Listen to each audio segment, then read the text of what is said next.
Vous craquez peut-être pour cette DeLonghi Rivelia avec son fameux système ici de café. Mais attendez un peu, avant d'investir autant d'argent, il y a 4 points essentiels à connaître. Bienvenue dans cette nouvelle série avant d'acheter consacrée donc aujourd'hui à la DeLonghi Rivelia. Je l'ai testé pendant plusieurs semaines et croyez-moi, il y a des bonnes choses et d'autres petits défauts qu'on n'aborde pas souvent. Salut à tous, je m'appelle Cola, vous êtes sur Café Lista, la chaîne totalement indépendante pour tout apprendre sur le café et l'espresso à la maison. Comme d'habitude ici, c'est pas une vidéo sponsorisée, je l'ai acheté moi-même. Et dans la série avant d'acheter, alors c'est pas un test complet, si vous voulez vraiment tout savoir sur la machine, je vous conseille d'aller voir cette vidéo. Mais ici, on va voir de manière assez rapide quels sont les avantages, les inconvénients et au final pour qui est cette machine. D'ailleurs, pour vérifier le prix actuel de cette Rivelia et toutes ses caractéristiques, je vous mets le lien direct juste en dessous dans la description, vous pouvez aller y faire un tour. Commençons tout de suite par les vrais avantages. Qu'est-ce qui marche bien avec la DeLonghi Rivelia? Alors déjà, la première chose, c'est le double système ici de réservoir à grains, le bean switch. Les deux réservoirs fonctionnent très bien. Changer de café prend sérieusement 3 secondes, c'est assez rapide, ça se fait vraiment bien au quotidien.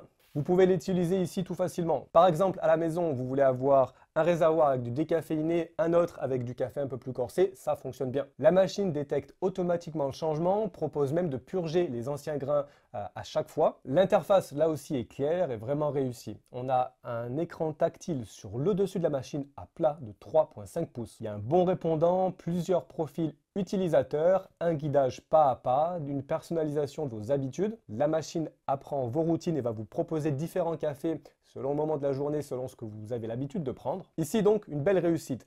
Au niveau du bruit, là aussi, très bonne surprise. J'ai mesuré précisément 66, un petit pic à 68 décibels pour le moulin, 55 pour la pompe. C'est un volume sonore un petit peu plus bas. En général, les machines à grains se trouvent quand même vite dans les 70 décibels. Donc ici, on a une machine qui est un petit peu plus silencieuse. Ensuite, autre chose qui fonctionne très bien, un design qui est assez compact en termes en tout cas de largeur, 24,5 cm de large. Dans la cuisine, ça peut changer des choses si vous n'avez pas beaucoup d'espace. Esthétiquement aussi, elle vient casser les codes DeLonghi classiques puisqu'on a, comme je vous l'ai dit, un écran plat sur le dessus, un réservoir sur le côté, on va voir qu'il s'enlève d'une manière différente des autres machines.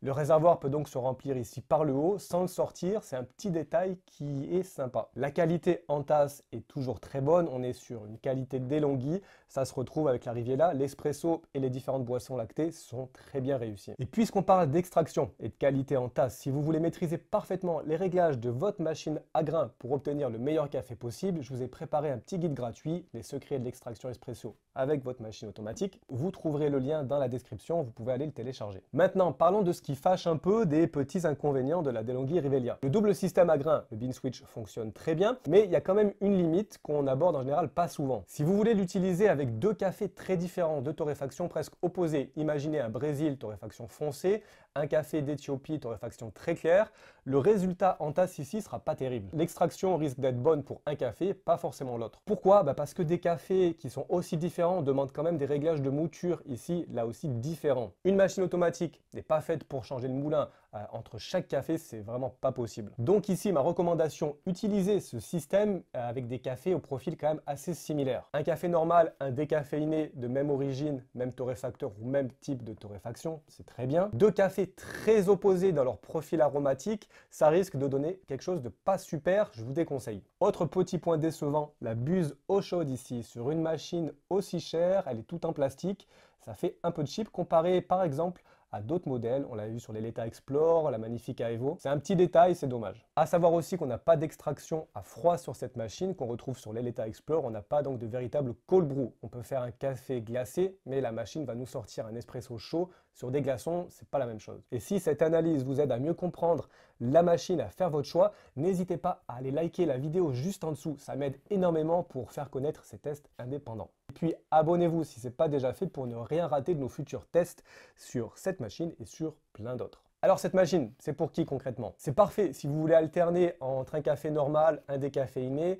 ou deux cafés assez proches. Si vous aimez la technologie moderne sans complications, si votre espace de cuisine est un peu limité et que vous débutez dans l'espresso. Sachez aussi que le prix est quand même un peu plus faible en Europe par rapport à l'Amérique du Nord ou le Canada et que ça peut venir jouer sur le choix. Par contre, si vous voulez utiliser des cafés très différents au quotidien, plusieurs cafés, des profils presque opposés, c'est peut-être pas le meilleur choix. Si vous voulez boire principalement du cold brew ou des cafés extraction froide, c'est pas non plus le meilleur choix. Dans ce cas-là, l'Eletta Explore conviendrait mieux. Alors, verdict final, la Rivella, je pense, réussit son pari, simplifier la vie des foyers multicafés avec quand même style et technologie, mais attention aux attentes, comme on l'a dit, le système double bac à grains fonctionne bien, évitez des cafés trop différents, mais si vous avez le budget, c'est une très bonne machine. Et à budget un peu plus serré, la Magnifica Evo pourrait correspondre dans ce cas-là à vos attentes avec 300-400 € de moins. Et je suis curieux de savoir, dites-moi en commentaire quel serait votre combo idéal si vous aviez 2 cafés à utiliser avec cette machine. Vous pouvez me laisser un message juste en dessous dans les commentaires. Le guide gratuit pour bien régler sa machine à grains